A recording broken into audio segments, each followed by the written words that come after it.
Eu quero compartilhar com você hoje a nossa segunda, a nossa terceira, a nossa última aula de Josué 2. Amém? Amém. Nós vamos começar no verso 1 e depois nós vamos ir lendo mais alguns textos, mais alguns versos para incrementar esse texto. Amém? Amém. De Setim enviou Josué, filho de Num, 2 homens secretamente como espias, dizendo: andai e observai a terra e Jericó.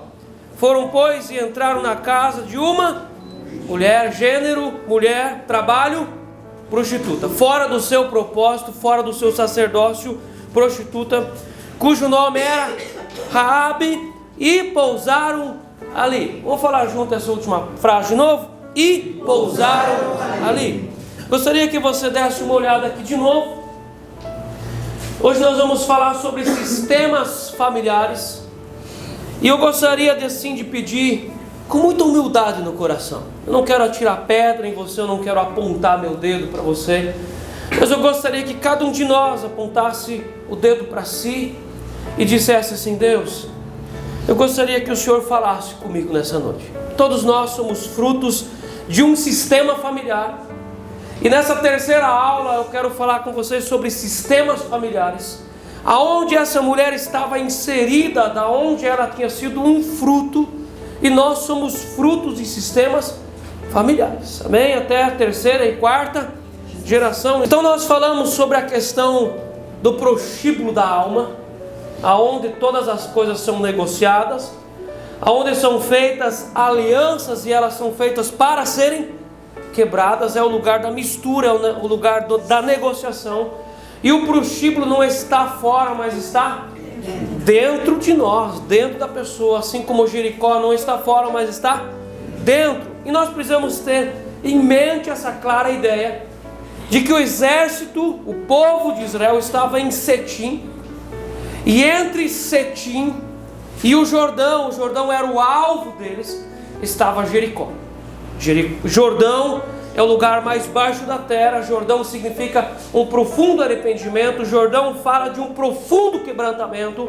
Mas Jericó, a fortaleza de Jericó, estava no caminho. Então Jericó precisa ser vencida para que o povo chegasse até o Jordão. Jericó não está fora, mas está dentro de nós. Gostaria que você passasse mais um. Eu quero que você olhasse de novo essa dinâmica aqui, a janela de Joare. Então a transparência, do lado de cá nós temos a área cega. Debaixo da transparência nós temos a área oculta. A área oculta é o que os outros não veem em mim, eu deixo escondido, eu me fecho, eu escondo.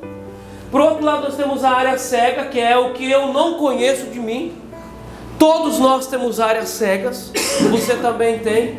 Tem algumas pessoas que vencem essas áreas cegas, outras ainda estabelecem mais fortalezas nas áreas cegas. Meus irmãos, quando você olha a escrita bem pequena lá na área cega, a área cega é um lugar de hipocrisia irracional. Às vezes a pessoa não tem uma noção clara de si, né? Nesses nossos trabalhos de trabalhar com temperamentos e personalidade das pessoas, a gente vê claramente isso. Tem pessoas que são de um temperamento, mas elas preenchem toda a folha, todo o gabarito, e no final dá um outro temperamento. E não tem nem como ser aquele temperamento, porque ela não sabe nem como ela é. Ela tem uma visão errada dela mesma. Ela não sabe como ela é. Então é uma área cega, meus irmãos. Por isso é tão importante o marido e a esposa estarem afinados e ter na sua casa diálogo, porque às vezes o marido tem uma área cega enorme na vida dele. Quem vai abrir os olhos dele? A esposa. Às vezes a esposa tem uma área enorme cega na vida dela. Quem vai abrir os olhos dela? O marido. Assim a gente espera. Então o marido, não seja estúpido quando a sua esposa fala alguma coisa para você. Ouça ela. Esposa, não fique briguenta quando o seu marido chamar a sua atenção, porque às vezes os dois estão tão armados que ai se o marido falar alguma coisa, misericórdia, é um mês sem cama. Você sabe que é assim que funciona muitos casais. Então, se o marido ele está lidando sempre com uma tacinha, ele está lidando sempre com, assim, tem que cuidar muito, porque senão é capaz de ele ficar sem arroz. Então não seja assim, mulher, não seja assim, marido. Nós precisamos ser humildes. E quem vai nos avisar dos nossos pontos cegos, gente? Aquelas pessoas da nossa casa, o nosso cônjuge. E se nós estamos afinados, nós passamos menos vergonha, nós não somos um atrapalho lá fora, porque se nós não nos chamamos atenção em casa, os outros vão rir da gente. E você sabe que é assim. Então, o ponto cego, a área cega, é o lugar da hipocrisia irracional. É o lugar onde é que a pessoa, ela xinga de alguém outro, que olha para a preguiça, não trabalha, e ela mesmo passa horas no celular por dia, ela não se enxerga. E não é porque ela é ruim, ou porque ela tem um coração maligno, mas porque é uma área cega. É uma área cega, ela não enxerga. Então, deixa os outros te corrigirem, deixa Deus corrigir você, deixa o seu marido, sua esposa corrigir você. Mas tem pessoas que são corrigidas. Então a área oculta, embaixo é a área da hipocrisia deliberada. É o lugar da compensação. A pessoa sabe que ela tem um problema sério naquela área. Você imagina um pastor que tem um seríssimo problema de casamento em casa, mas ele aconselha casais. Já pensou?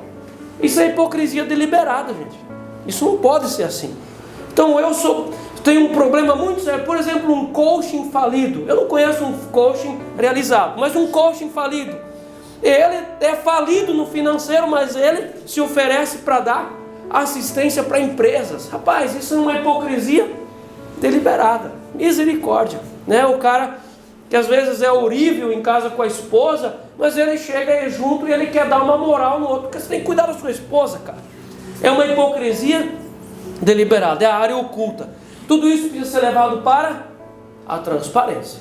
Nosso texto aqui, o ponto central do texto é levar a fortaleza de Jericó para a transparência.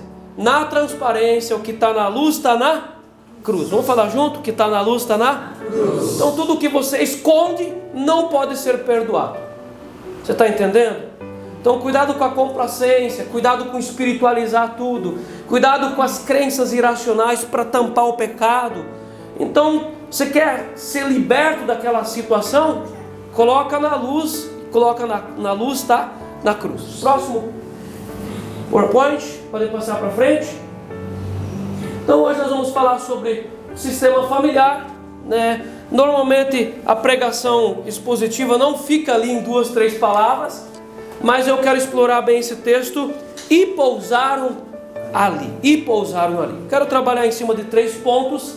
O sistema familiar como disfunção para os caminhos da fé. Você sabia que no sistema familiar tem sistemas familiares que criam ateus? Uma vez eu li uma pesquisa de quantos % de filho de pastor não quer nem saber de igreja. Como é que é o sistema familiar? Como é que foi em casa? Eu li uma vez uma história, eu acredito que o pastor Hernandes colocou num dos livros dele. Ele falou que o pastor e a esposa chegam em casa depois de um culto e a criança começa a chorar. Assim, choro mesmo. E eles tentam descobrir o que está acontecendo e a mãe fala: Nós podíamos ir morar na igreja, né? Nós podíamos morar na igreja. Mas por quê? Porque lá na igreja o pai é tão bom com as crianças, ele é um homem tão querido. Então olha, o sistema familiar pode às vezes criar ateus, satanistas, pessoas que amam seitas, gostam da coisa errada. Segundo lugar, o sistema familiar como base de desenvolvimento da vida. Então um sistema familiar pode gerar alguém que desenvolve a vida, ou pode gerar alguém atrasado. É o sistema familiar. O sistema familiar como base das decisões diárias. Nós vamos falar sobre decisões. A mulher morava onde aqui? Onde é que ela morava? Em cima de um muro. Vamos falar mais alto. Onde que a mulher morava? Em cima do muro. Em cima do muro. Então o sistema familiar pode gerar pessoas que sabem decidir, ou pode gerar pessoas que não sabem decidir. Colossenses 2,8, Paulo fala: cuidado que ninguém vos venha a enredar com a sua filosofia e vãs sutilezas, conforme a tradição dos homens, conforme os rudimentos do mundo e não segundo Cristo. Sutilezas, tradição dos homens. 2 Coríntios 10, verso 4 ao 6. Porque as armas da nossa milícia não são carnais e sim poderosas em Deus para destruir fortalezas, anulando sofismas e toda altivez que se levanta contra o conhecimento de Deus e levando cativo todo pensamento à obediência de Cristo. Então, as palavras-chave aqui são fortalezas e sofismas. Sofismas são argumentos aparentemente válidos, mas que na verdade são enganosos. Sabe aquela pessoa que explica tudo? Ela tem uma explicação para tudo. No ministério a gente vive muito isso. Às vezes você vai trabalhar com alguma pessoa sobre um pecado, sobre um descaminho. O pastor na casa da pessoa fica sem palavras. A pessoa consegue te deixar sem palavras, mas é um sofisma. Ela consegue deixar o pastor sem palavras, mas a filosofia dele não resolve nem a própria vida dele. É um sofisma. Então, são argumentos aparentemente válidos, mas que na verdade são enganosos, crenças irracionais que pecam contra a sabedoria da cruz de Cristo. É pecado, peca diretamente contra a essência da salvação. Fortalezas são padrões de pensamento que mantêm as pessoas presas ou afastadas da verdade de Deus. E isso um sistema familiar pode cultivar em casa. Um sofisma, uma fortaleza, uma filosofia que mantém todas as pessoas da igreja ou todas as pessoas da família afastadas da verdade de Deus. Às vezes são pessoas que são frequentadoras assíduas do evangelho, do mundo evangélico, mas ficam afastadas da verdade de Deus. Barreiras mentais que precisam ser mapeadas, desarmadas, vencidas e destruídas para viver uma vida em abundância de fé. Sem destruir, sem vencer, sem desmantelar essa fortaleza, a pessoa não tem uma vida em abundância interior. Nós não estamos falando de dinheiro, gente. Nós estamos falando da abundância interior, porque Canaã não está fora, mas está dentro. Canaã está dentro, é a nossa alma. Em Efésios 6:11, Paulo diz: revesti-vos de toda a armadura de Deus, para poderes ficar firmes contra as ciladas do diabo. Contra as ciladas do diabo. Meus irmãos, sistema familiar. Entrar na casa aqui e pousaram ali, os espias entraram na casa da mulher, frequentaram o prostíbulo da alma, frequentaram o lugar no meio do muro. Eles conheceram a vida dela. Pousar na casa de alguém é conhecer profundamente as noites dessa pessoa, porque as noites revelam muito sobre os dias. As nossas noites falam sobre a nossa semana, as nossas noites falam sobre os nossos dias, como nós dormimos. Às vezes a pessoa é uma pessoa poderosa durante o dia, mas de noite ela é vencida pela insônia. Entrar na casa significa mergulhar na história familiar, desfrutar de uma compreensão sistêmica da pessoa. É muito sábio. Você precisa se importar com o teu sistema familiar. Você precisa se importar com o teu sistema familiar, gente. Quando nós olhamos para uma fazenda de bois, por exemplo, lá aquele boi, aquele touro, aquela vaca, eles não se preocupam com o sistema familiar de onde eles vieram. Nós chamamos isso de teleologia, que é a preocupação de onde eu venho, para onde eu vou. Sistema familiar. Muito do que somos é produto do nosso sistema familiar. O lar é onde o nosso coração é formado. Vamos falar junto? O lar é onde o nosso coração é formado. Seu coração foi formado não só num lar, mas num sistema familiar. Para entendermos melhor alguns impedimentos para caminhar com Deus, precisamos sair da individualidade e entrar no corpo do sistema familiar. Nós somos frutos de várias gerações da nossa família que vieram antes de nós. E todas essas coisas têm um peso, irmãos. Precisamos entender a gênese dos nossos comportamentos. Tudo tem uma gênese. Quando você quer saber sobre os principais problemas dos países no mundo hoje, você vai em Gênesis. Você lê a Gênesis e você vai olhar para a gênese dos principais problemas no mundo hoje. Um dos problemas, grandes problemas do mundo hoje, nasceu na casa de Abraão. E Abraão e Agar, Ismael. O Islã hoje é terrível no mundo. É a gênese de muitos problemas. E nós precisamos entender a gênese dos nossos comportamentos. Precisamos sim nos interessar pela raiz genealógica da nossa história. Você não é um ponto perdido.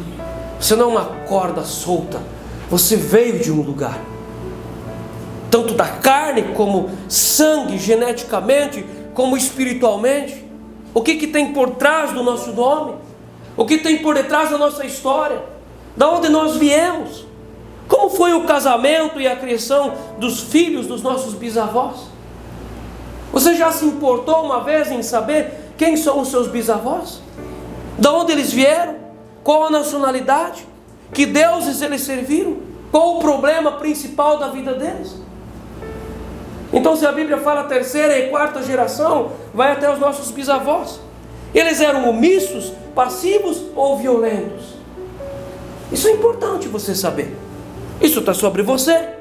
Como foi o casamento e o desenvolvimento familiar dos nossos avós?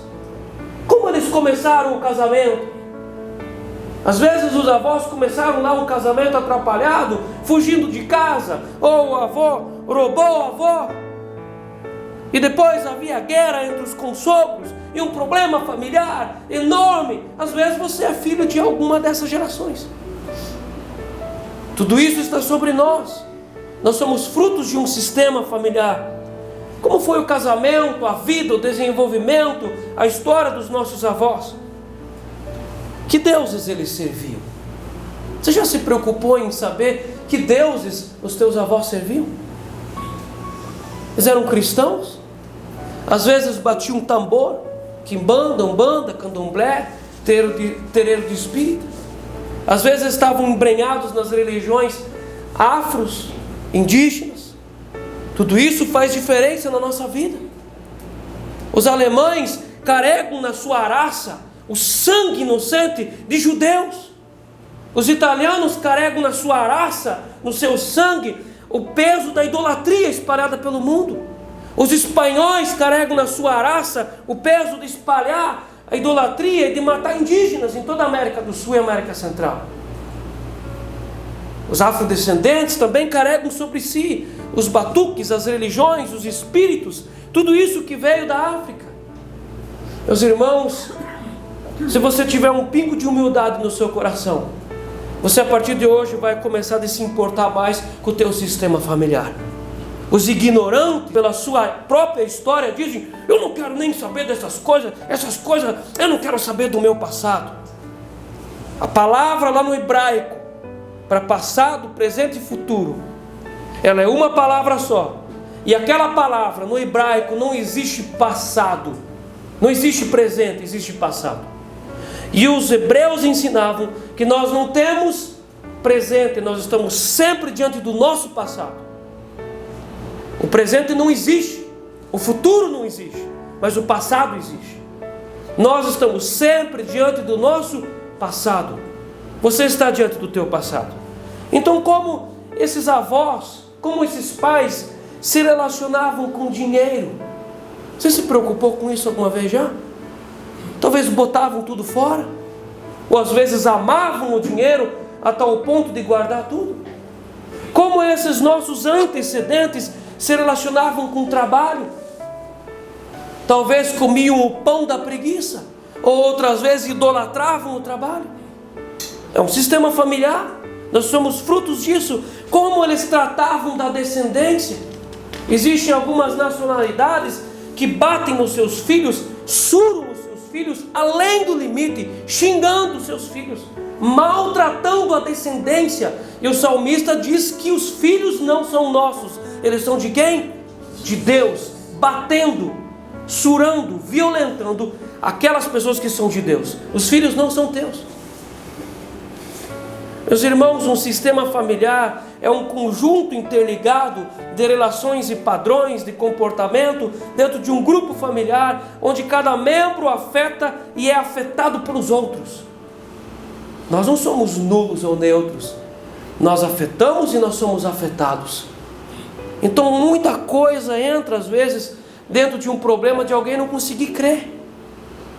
O nosso cérebro, ele é 25% formado na gestação. E ele recebe cargas de informações do ventre da mãe. Então se aquela criança, imagina um marido que é bruto com a mãe enquanto ela está gestante. Xinga.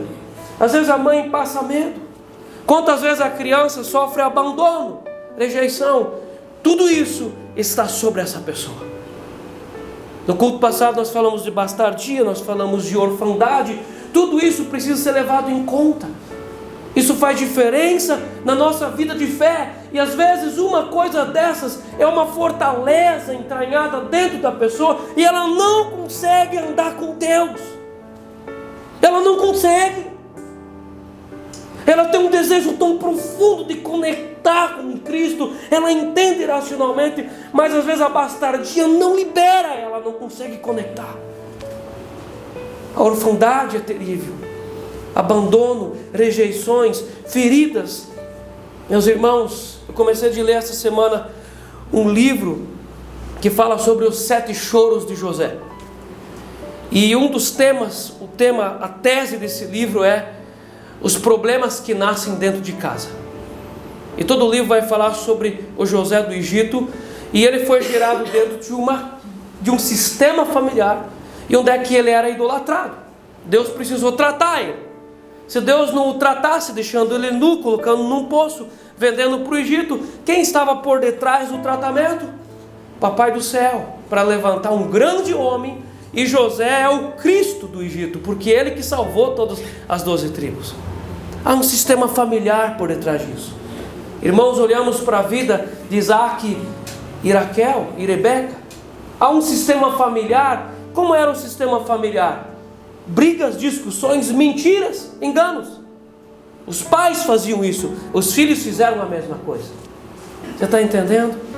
Existe um sistema familiar por trás de nós, onde cada geração que passa afeta positivamente ou negativamente a sua descendência. É a lei da herança. Vamos falar junto essa frase? É a lei da herança. Nós não temos como fugir da lei da herança. Meus irmãos, as boas heranças. Os pais nos ensinaram a trabalhar, nos ensinaram a ser honestos, falar a verdade, ter uma vida limpa. As boas heranças nós passamos pela cruz de Cristo e colocamos de volta na nossa casa. Precisa ser purificado. Mas as más heranças nós renunciamos, nós desligamos e colocamos aos pés da cruz de Cristo para serem desfeitas. Nós não criamos casos de amor com as más heranças da nosso sistema familiar. Muitas respostas dos nossos dramas estão nas escolhas do sistema familiar em que nós fomos gerados. Quem aqui entendeu? Levanta a mão. Você está entendendo? Isso precisa fazer sentido para você e para mim. Agora deixa eu dizer mais uma coisa muito importante. Às vezes os conselheiros precisam tratar de um problema conjugal. E é muito importante que se vá na gênese de como começou aquele casamento. Como começou aquele namoro? Como que foi o noivado? Como foi o desenvolvimento? É necessário tratar as raízes para que então as folhas fiquem saudáveis e dê frutos. Outra coisa muito interessante. Às vezes pastores são colocados numa igreja para revitalizar uma igreja. Então os primeiros 4, 5 anos é um boom. E depois a figueira murcha de novo. Por quê? Porque às vezes é colocado muita ênfase nas folhas da figueira e não é tratado as raízes. Às vezes a igreja desprezou a Bíblia, desprezou profetas, renunciou pessoas, maltratou famílias. Isso precisa ser colocado aos pés da cruz. Caso contrário, não há uma descida para o Jordão. Então nós precisamos tratar das raízes e da gênese. Não seja negligente com as raízes da tua história, porque nas raízes está exposta de muitos dramas da sua vida e de coisas que você não consegue entender. Está lá na sua gênese, está lá nas raízes. Então nosso primeiro ponto, Sistema familiar como disfunção para caminhos da fé. Então, o que nós entendemos isso? O sistema familiar gera crentes e ateus. Aonde que cresce um ateu? Meus irmãos, aonde que nasceu um psicopata? Aonde nasceu Adolf Hitler? Aonde nasceram os comunistas?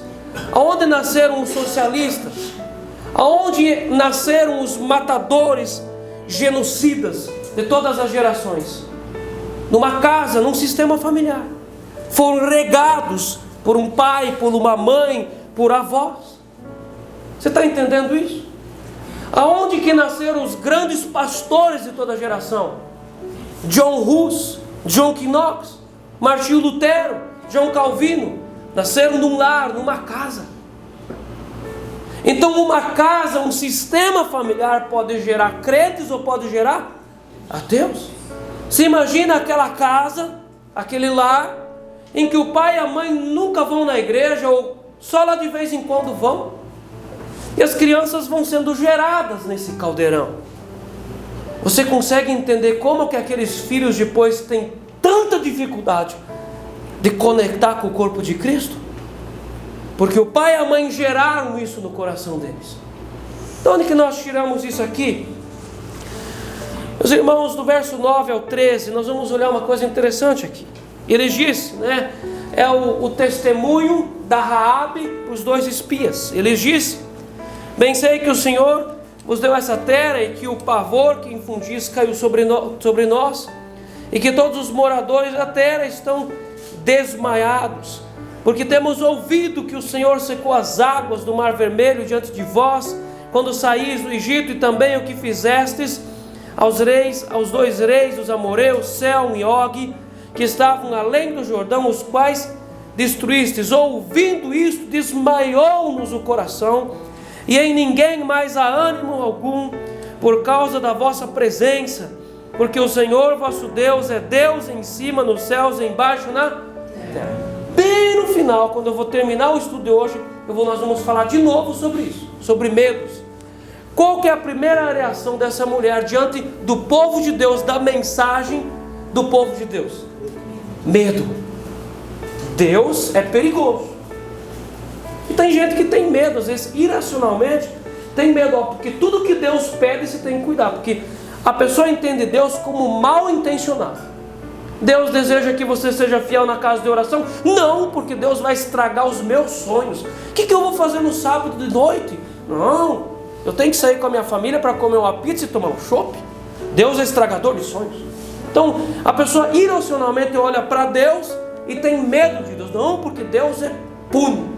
É como aquele dos talentos, o que ganhou só um. Ele falou assim: sei que tu ceifas onde não, colhes onde não semeastes, és um Deus duro, um patrão duro. Olha a ideia dele. Então a primeira reação dela foi de pavor e desespero diante da mensagem do povo de Deus. Deus é um Deus bom. Deus é um Deus de misericórdias. O que nós merecemos todos os dias? Chicote e punição. Nós merecemos isso. Nós merecemos. Nós temos todos os dias chicote e punição? Não, porque Deus tem uma paciência enorme. As suas misericórdias se renovam a cada manhã. Deus é bom. Então a primeira ideia dela em relação a Deus é ruim. Deus é punitivo. Deus vai matar a gente também. Então isso é criar ateus dentro de casa. Mas a segunda ideia dela, verso 12 em diante, é uma ideia, um entendimento de pedir por misericórdia. Agora, pois, jurai-me, vos peço pelo Senhor, que assim como usei de misericórdia para convosco, também dela usareis para com a casa de meu pai, e que me dareis um sinal certo, de que conservareis a vida a meu pai e a minha mãe, como também a meus irmãos e a minhas irmãs, com tudo o que tem, e de que livrareis a nossa vida da morte. É a preocupação que Deus tenha misericórdia. Está gerando cristãos, gerando crentes. Esse é o sistema familiar em que essa mulher foi inserida. Essa mulher aqui, ela tem uma família. Ela fala de pai, fala de mãe. Ela foi gerada dentro de um sistema familiar. Então às vezes alguém pode dizer: ah, mas ela era uma mulher que não conhecia Deus. Pois é, todos nós éramos assim um dia. Talvez muitos crentes ainda estão assim, porque se não é convertido, não conhece Deus. Quem não tem o filho, não tem o pai. Pode ser da igreja 1000 anos, mas não tem o pai. Então, em segundo lugar, pode passar o próximo, nós vemos o sistema familiar como base de desenvolvimento da vida. Então, como é o nosso sistema familiar? Como são as nossas crenças? Uma família que em casa tudo é negativo. Tudo é negativo, mas tudo.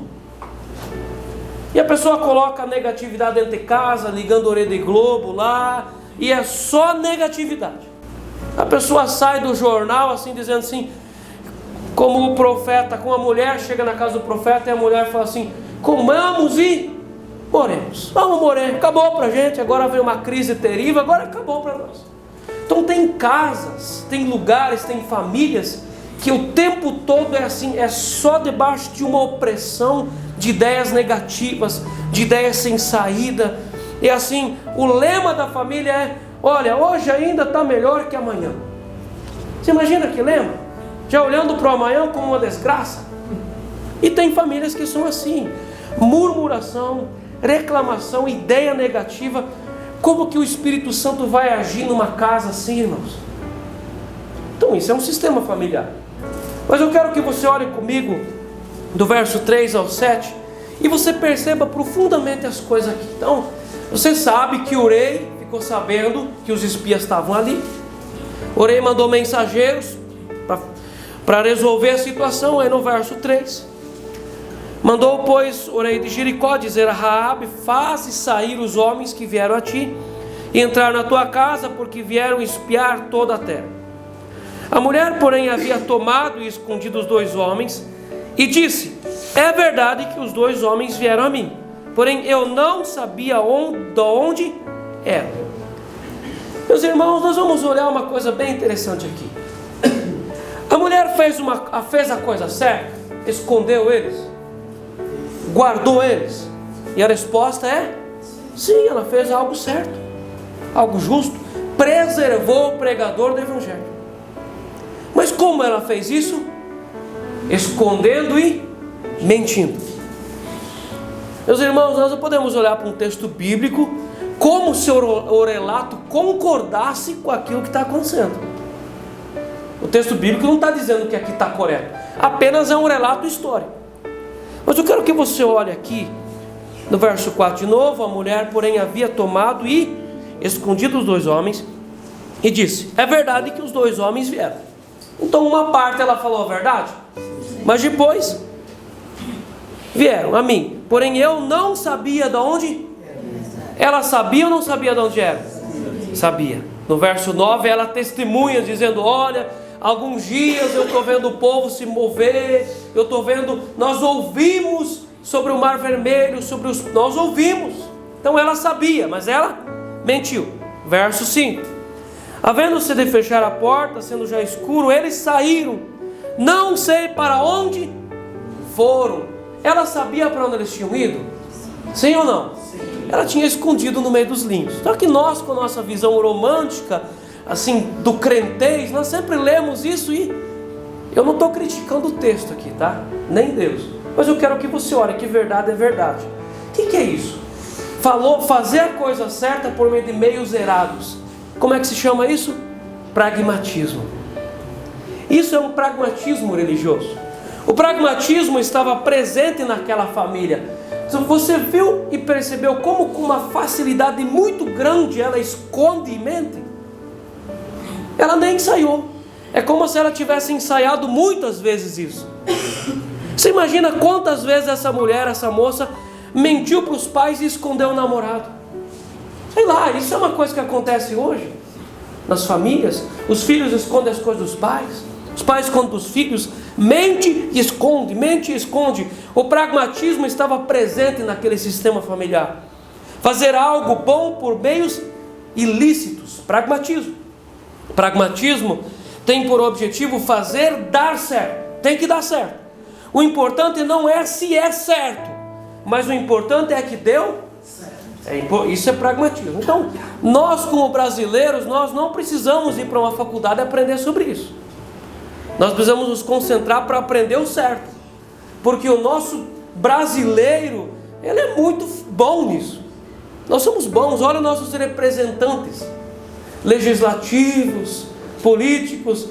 O importante é que deu certo, não importa como. Você rolou a cabeça de um, você matou a família de outro, se os aposentados vão ficar sem aposentadoria daqui a 10 anos, não importa. O importante é que deu certo. É pragmatismo, irmãos. É pragmatismo. As igrejas trabalham assim. Não importa se é certo, o importante é se dá. Nós não temos que ter esse tipo de coisa, gente. E isso nasce num sistema familiar. O importante não é certo, mas se dá certo. Não importa os meios, mas o resultado final. Isso importa. O importante é que deu certo. Ela tinha facilidade em mentir e em esconder. Muito rápida. Meus irmãos, essa habilidade nós não precisamos ter. Então esse dom você precisa sepultar. Mentir e esconder não é com cristão, não. Então isso nem precisa passar pela cruz. Isso precisa ser quebrado na cruz. Em nome de Jesus. Isso está dentro de todos nós. Todos nós temos isso. É só ser ativado. Nós herdamos isso do Adão e da Eva. E assim vai indo. Até chegar em mim e em você. E nós precisamos colocar uma pá de cal todos os dias em cima disso. Mas o que me impressiona é a facilidade que ela tinha de mentir e esconder. E assim é como um jogador de futebol muito habilidoso. Não importa se a bola vem nas costas, ele vira rápido e pão. Ele está bem treinado, bem exercitado para isso. Ela estava muito treinada para isso. É uma pessoa que fazia isso talvez todos os dias. A mentira escancarada e a mentira dissimulada são uma arma que mata, uma arma de morte na vida de muitas famílias. Cônjuges ministram o casamento com falsidade e desenvolvem um modo de vida pela falsidade, sem transparência, aonde sempre há coisas escondidas e informações ocultas. Sempre tem alguma coisa que o marido não sabe. Sempre tem alguma coisa que a esposa não sabe. Meus irmãos, o escondido e o oculto apodrece a sua vida. O texto diz tanto em Mateus como em Lucas que o escondido vai ser revelado um dia. O escondido sempre é revelado. Quem vive com coisas ocultas no coração toma veneno esperando que alguém outro vai morrer e ele mesmo morre aos poucos. Meus irmãos, num casamento onde há coisas escondidas, é um casamento que não tem paz. A palavra paz em hebraico, shalom, é nada faltando, nada quebrado, nada fora do lugar. Quando tem algo fora do lugar, não existe paz. Cuidado com o escondido, cuidado com a falsidade, com a mentira. Meus irmãos, nós talvez somos um dos países mais mentirosos do mundo. Isso não é algo bom. Nós não vamos receber de Deus a medalha de primeiro lugar por isso, não. Mas muitos vão receber uma medalha esquisita lá no inferno por terem uma vida mentirosa. E a Bíblia ainda diz que o diabo é o pai da mentira. Então hipocrisia, falsidade, coisa escondida, isso é tudo gerado aonde? Dentro de uma casa. Papai e mamãe vão gerando isso no sistema familiar. Talvez você tinha um avô mentiroso, uma avó mentirosa, um bisavô mentiroso. Isso está no seu sistema familiar. Isso vem até você. Por isso às vezes as pessoas têm tanta facilidade de ter um muro de Jericó na sua vida que impede elas de andar na presença de Deus. Terceiro e último lugar, pode passar a outro. O sistema familiar como base nas decisões diárias. Então, no sistema familiar nós aprendemos a decidir ou não decidir. Porque quem não decide, a indecisão já é uma decisão. E tem gente que nunca decide nada. E ele está sempre jogando no time que está ganhando. Você precisa se posicionar. Você precisa se posicionar. E posicionar-se significa correr riscos. Você precisa se posicionar e às vezes dizer Não? Não. Mas nós vamos ver aqui o princípio do verso 15. Ela então os fez descer por uma corda pela janela, porque a casa que ele residia estava sobre o muro da cidade. Vamos ler essa última parte aqui.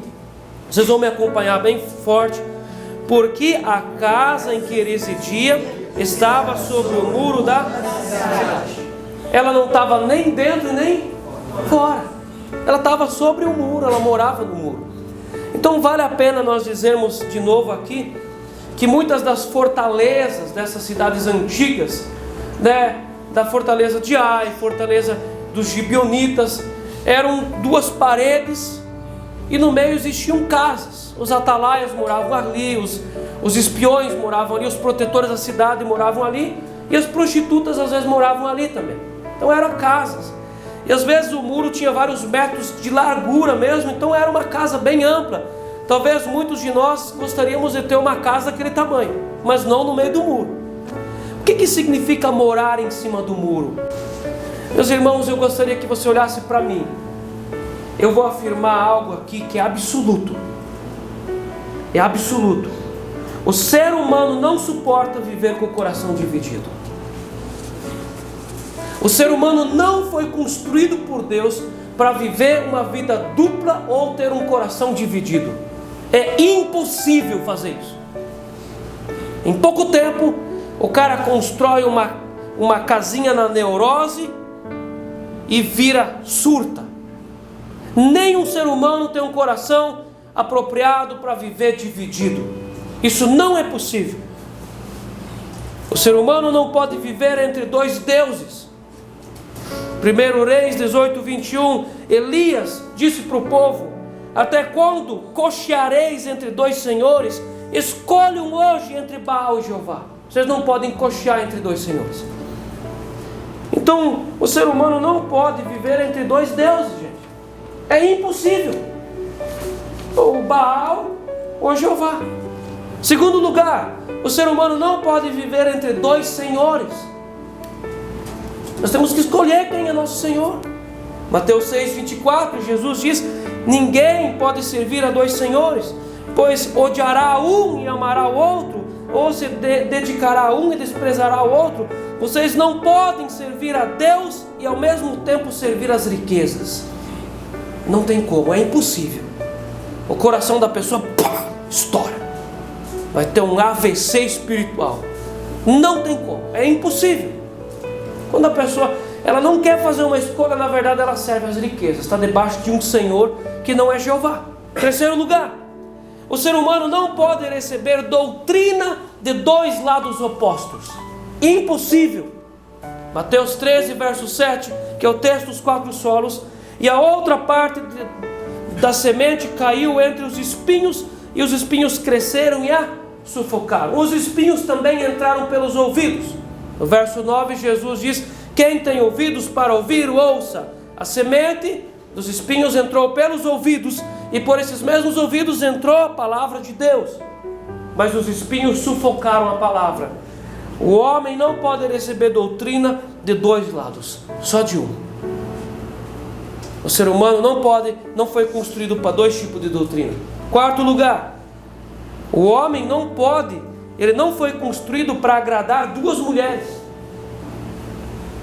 A mulher não foi construída para agradar dois homens. Quer ver? Mateus 19, 5.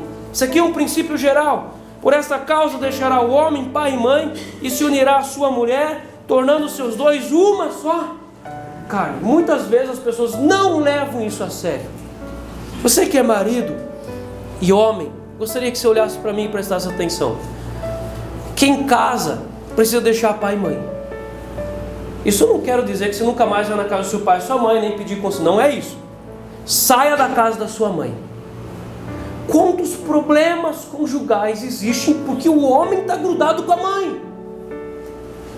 Você acha que a mulher vai achar legal, a esposa vai deixar legal isso?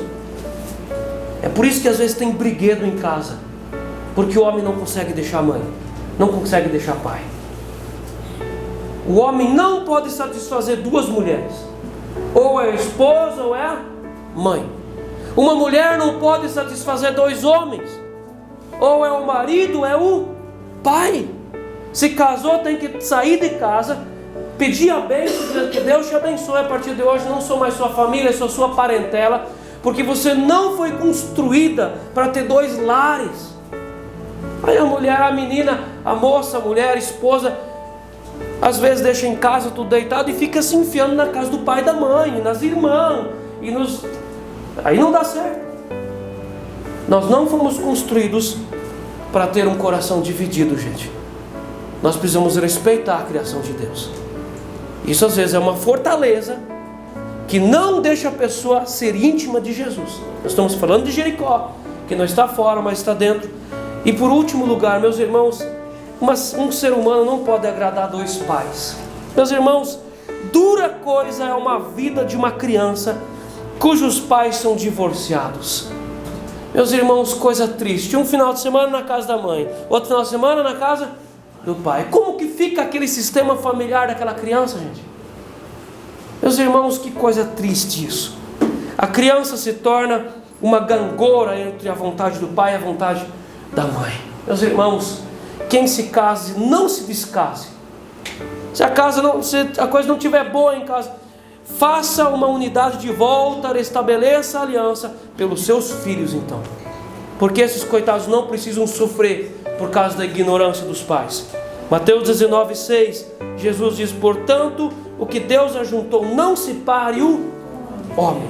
E Deus é sábio, não peque contra a sabedoria da cruz. Deus sabe todas as coisas. E nós vamos finalizando. O ser humano não suporta por muito tempo ficar em cima do muro. Aonde ela morava?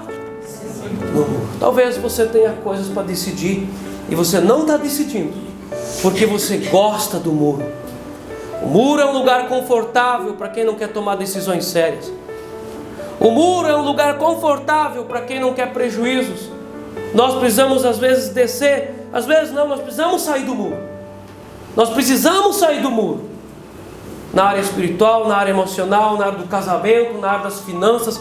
Sai do muro, desce do muro, Rabi. Vamos falar junto? Desce do muro, Rabi. Talvez você seja uma Raabe aqui nessa noite. E Jesus está dizendo: desce do muro. Fortalezas malignas causadas por sistemas familiares doentes é que impedem a caminhada até o Jordão. A mulher, ela conseguia olhar para onde? Ela olhava tanto para o povo de Deus como para Jericó. Ela olhava para fora, olhava para dentro, e a casa dela era ainda um prostíbulo. Rapaz, dá para entender isso? Isso tudo numa pessoa só. E às vezes a gente se surpreende quanta coisa triste e quebrada tem em uma pessoa só. Você fica assim: meu Deus, como que pode em uma pessoa só todo esse movimento? Tudo isso em uma pessoa só. Fortalezas malignas causadas por sistemas familiares doentes impedem a caminhada até o Jordão. Se você tem algum problema que você entende e você precisa buscar ajuda, coloca a corda escarlate para fora e diga: eu preciso ser ajudado. Pode passar mais um? Vamos ler isso aqui? Leia junto comigo. A vida em cima do muro, uma história entre 2 janelas, um coração entre 2 povos, um desejo entre 2. Sai do muro, Rabi. Você não pode ficar aqui. Para a gente finalizar, falar um pouquinho mais sobre as doenças. Pode ir para o outro. Isso gera o quê? Intimidação, autoproteção, autoafirmação, compensação, fuga crônica, descontrole, passividade e desistência. Tudo isso é gerado num sistema familiar. Claro que essa pregação ela é bem puxada para o lado triste, mas para o lado bom já não precisa falar, só resolva isso. Então a intimidação são pensamentos que ameaçam internamente a pessoa a não avançar espiritualmente. Ela não consegue avançar. Medo de demônios, medo de retaliação, medo do mundo espiritual, medo de sofrer, medo de pecar, medo de cair, medo de ficar doente, medo de tudo, tudo. Tem um texto lá em Provérbios que diz: olha, nem vou sair para trabalhar porque lá fora tem um leão. Uma pessoa ela tem medo de... acho que não, é melhor eu ficar aqui. Então isso é intimidação. Isso é gerado num sistema familiar doente. A autoproteção. A pessoa fica inspirada por medo e rejeições. Negocia a verdade e a honestidade. A confiança por mecanismos de defesa que encarceram sua personalidade. Muitos se escondem atrás de fazer piada com tudo e com todos. Um temperamento iracundo, uma personalidade encoberta de dissimulação, é autoproteção. Às vezes a pessoa chora para todos, já viram isso? Ela chora para todo mundo, é uma autoproteção. Outra pessoa às vezes faz piada de tudo e de tudo é engraçado para ela.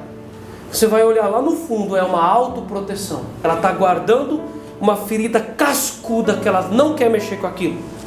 A autoafirmação é quando a pessoa sempre tem necessidade de provar para os outros algo que ela está tentando ser, mas que na verdade ela não é. Ela fica o tempo todo se autoafirmando. O hábito de exaltar a si mesmo na tentativa de manipular respeito. Lembra do Ananias e da Safira? Por que eles deram aquela oferta? Eles queriam manipular respeito espiritual. Compensação, a justiça própria, a autorredenção, a religiosidade. Isso aí são pessoas que não se perdoam às vezes por causa que aconteceram no passado. Aproximam-se das suas tragédias de forma destrutiva, né? Como que alguém se aproxima de uma tragédia? A tragédia está dentro do coração, não tem como fugir. A pessoa fecha o olho para dormir e está lá a tragédia. Às vezes a pessoa tem um dia de reflexão, ela não tem paz, porque está lá a tragédia.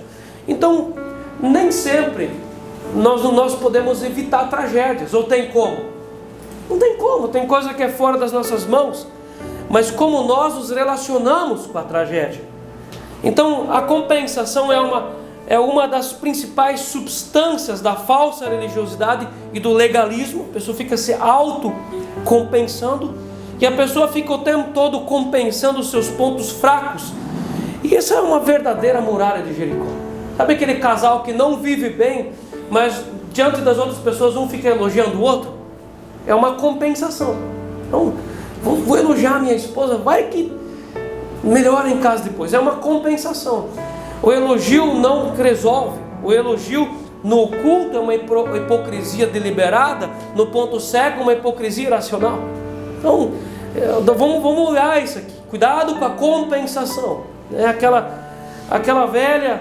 velho sistema dos pais que não são presentes, então eles dão presente. É uma compensação. Tem como substituir a presença? Não. Então é uma compensação de um pecado. Fuga crônica é o dramático engano de resolver tudo sem enfrentar o que necessariamente precisa ser enfrentado. Você enfrenta as coisas ou você foge sempre? Tem gente que está sempre fugindo. Então tem aquela fuga que a pessoa ela espiritualiza tudo, ela foge para a oração.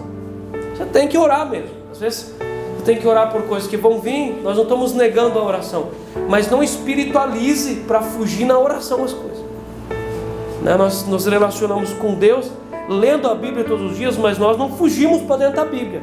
Não adianta. Você vai estar na página na sua cara de novo. Então não fuja, resolva os seus problemas. A pessoa está sempre fugindo de resolver suas feridas e seus traumas. O próximo passo disso é descontrole. Perda de domínio próprio sobre uma determinada área. Ao invés da pessoa dominar os desejos e sentimentos, ela é dominada por eles. Um dos frutos do Espírito Santo é o que? O domínio próprio. Até na nossa carne, Deus nos deu domínio sobre as coisas. Pela carne nós não podemos dominar o Espírito, mas nós precisamos dominar a carne, mas o Espírito domina a carne. Então naquelas áreas que nós não desgovernamos, nós somos desgovernados. Tem gente que é desgovernado na vida financeira, tem gente que é desgovernado na vida emocional, tem gente que é desgovernado no trabalho. Então essas áreas de descontrole precisam ser colocadas aos pés da cruz, precisam ser colocadas na luz para isso ser governado de novo. E ela não governa, mas ela passa a ser desgovernada. E uma área de descontrole pode sugar todo o potencial e propósito de uma pessoa, fazendo-a orbitar em torno de um comportamento reincidente. Ela não sai daquele buraco. E o próximo passo é a passividade. Vê que é uma escada para baixo? O que é a passividade? Aceitar como normal uma condição destrutiva como resultado de um abuso sistemático. A pessoa, ela chega a um ponto que ela diz: não vou mais lutar contra essa dor. É assim mesmo que Deus fez, é a vontade dele, né? É aquela espiritualização de colocar tudo na conta de Deus. Não vou resolver mesmo, porque às vezes a pessoa diz: eu já ouvi isso, eu estou velho mesmo, o que adianta resolver isso, pastor? Não seja passivo. Coisa resolvida é melhor do que mal resolvida. E o último é desistência. Quando a pessoa desiste, é o maior atestado de fracasso do ser humano. É um atestado de fracasso. Quando desistimos, é como se entregássemos o documento daquele lote dentro da nossa alma para o inimigo, e ele rapidamente constrói uma prisão e coloca no nome dele. Quando você desiste, não desista. Nós encerramos esse texto de Josué 2, o ponto mais forte é o verso 18, o fio de escarlata, que fala do sangue de Jesus. Meus irmãos, nada pode substituir o sangue do Cordeiro na nossa vida. Nada, nem uma música, nem uma conversa, nem uma comida, nada.